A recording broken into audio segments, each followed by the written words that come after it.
আসসালামু আলাইকুম এভরিওয়ান, সবাই কেমন আছেন? আশা করি সবাই ভালো আছেন। আমিও আলহামদুলিল্লাহ ভালো আছি। আসলে আজকেও আমি বাজারে গেছি, তো বাজারে গিয়ে আমি হতাশ হয়েছি আজকে। বাজারে সব জিনিসের প্রচুর দাম ছিল। আমি যেই বাজেট নিয়ে গেছি, মানে যেই জিনিস আনবো, আমি সেই জিনিসগুলো নিয়ে আসতে পারি নাই। তবে হ্যাঁ, মোটামুটি সব কিছুই চেষ্টা করছি আনার। তারপরে কিছু কিছু জিনিস আমি আনতে পারি নাই। আহ তো চলেন আপনাদের সাথে আমার বাজারটা শেয়ার করি যে আজকে আমি কি মানে বাজার করলাম। প্রথমে এখানে হচ্ছে দুইটা হচ্ছে এই যে কক মুরগি, দুইটা কক মুরগি। আল্লাহ, মানে বাজারে আজকে রমজান মাস আসলে আর কি কেন যে এরা দাম এত বাড়ায় আমি জানি না। তারপরে হচ্ছে এখানে হচ্ছে পেঁয়াজের জন্য আমি ডাল নিয়েছি 2 কেজি। তারপরে এখানে হচ্ছে ভুসি আছে, তোকমা হচ্ছে আছে, কিন্তু ওটা হচ্ছে একটু আলাদা প্যাকেটে। তারপরে দেখাই, বাজার মোটামুটি ভালোই করছে আজকে, খারাপ করিনি।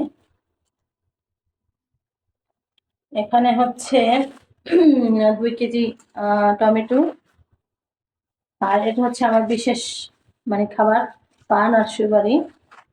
তারপরে আনলাম কি দেখো, ও এখানে হচ্ছে কাঁচামরিচ, ধনিয়া পাতা, আর হচ্ছে কাঁচামরিচ, ধনিয়া পাতা, আর কি লেবু মনে হয়, লেবু। আর এখানে হচ্ছে এটা হচ্ছে ফুলকপি। তারপরে এখানে আমি ছোট আলু আনছি, এই এগুলা কি বলে জানো, বিশালা সিম আর কি, শুটকি দিয়ে তরকারি করবো। আর এই যে ইলিশ মাছ দিয়ে রান্না করব, তাই হচ্ছে লতি নিয়ে আসলাম, 250 লতি আনছি আপনার 50 টাকা দিয়ে। মানে বাজারে তাহলে বোঝেন যে কি পরিমাণ দাম। এই যে কচু খ্যাত, কচু খ্যাতের দামও হয় এরকমের ভাই, কিছু বলার নাই। তারপরে হচ্ছে এটাও হচ্ছে কচুর গাড়ি, এরাও ইলিশ মাছ দিয়ে খাবো, কিন্তু একদিনে তো রান্না করবো না, আলাদা আলাদা। তারপরে বিশেষ করে রমজান মাস আসলে আমার এই ধরনের জিনিস খেতে হয়।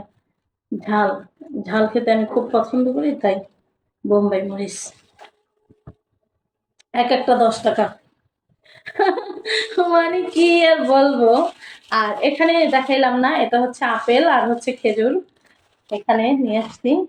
তারপরে তারপরে হচ্ছে এখানে হচ্ছে অনেকগুলা ডিব্বা আছে, এই যে ছোট ছোট বিভিন্ন রকমের মশলা রাখার জন্য।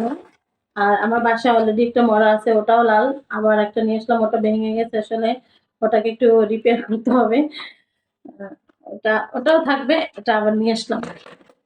তারপরে হচ্ছে আর কি আছে, ও আচ্ছা, আমি অনলাইন থেকে জামা অর্ডার দিয়েছিলাম না কয়দিন আগে, ভিডিওতে আপনারা অবশ্যই দেখছেন।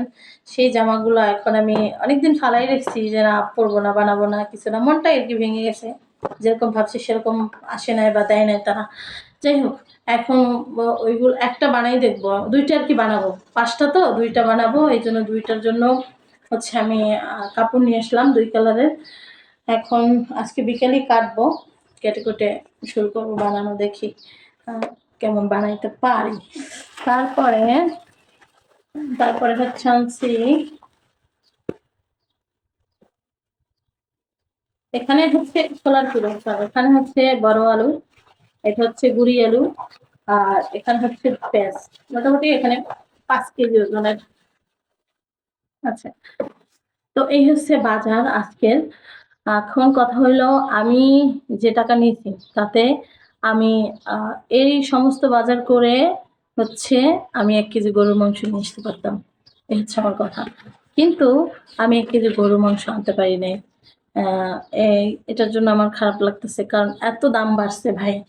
যেখানে ফুলকপি আগে আমরা কিনে খাইছি 30 টাকা পিস, 40 টাকা পিস, সেখানে এখন ফুলকপি 80 থেকে 90 টাকা পিস। তারপরে কচুর গাড়ি আগে খাইছি 70 টাকা 80 টাকা কেজি, সেখানে এখন কচুর গাড়ি 120 টাকা কেজি। তো এই রকমের হ্যাঁ, সব কিছুরই দাম মনে করেন ওরা মানে দ্বিগুণ বলা যাবে না, দ্বিগুণের থেকে একটু কম, ওই আর কি এরকম করে বাড়াইছে। এখন আমার মতো যারা আছেন তারা তো মোটামুটি কিনে খেতে পারবে বা আমরা পারছি। কিন্তু কথা হইলো যারা আমাদের থেকেও দেখা যায় কিছু মানুষ একটু আছে, কষ্টে আছে, কিন্তু তারা কীভাবে খাবে? আমি খেলে এই চিন্তাটা করছি যে এই রমজান মাস আসলে অন্য অন্য দেশে হচ্ছে দাম কমাই দেয় সব কিছু, কিন্তু এই বাংলাদেশেই দাম বাড়াই দেবে, প্রত্যেকটা জিনিসের দাম বাড়াই দেবে।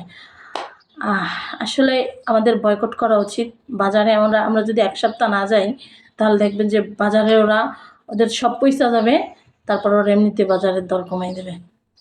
কিন্তু আমরা তো এটা করি না পাবলিক। আর রমজান মাস আসলেই কেন যে এরা দাম বাড়িয়ে দেয় আমি জানি না, এটা আলাদা কোনো আছে কি না জানি না কেন বাড়ায়।